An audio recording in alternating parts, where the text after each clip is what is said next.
کہ آپ سیدنا حمزہ رضی اللہ تعالی عنہ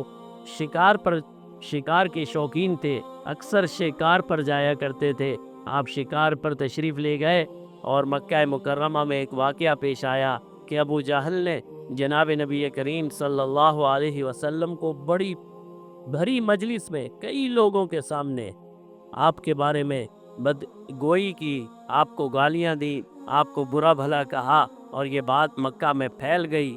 آپ سیدنا حمزہ رضی اللہ تعالی عنہ جب شکار سے واپس ہو رہے تھے، مکہ سے باہر یا مکہ کے داخلی راستے پر ایک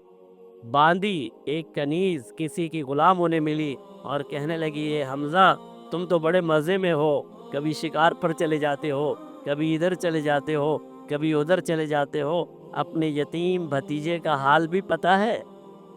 تمہارے بھتیجے کے ساتھ کیا ہو رہا ہے؟ انہوں نے کہا کیا ہوا؟ تو اس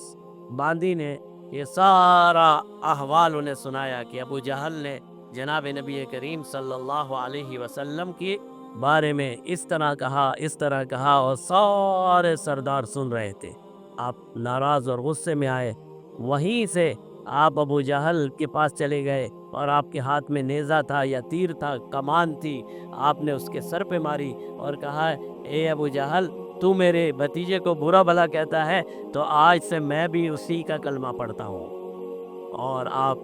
دار ارقم تشریف لائے جناب نبی کریم صلی اللہ علیہ وسلم کی خدمت میں، اور آپ نے ایمان قبول کر لیا۔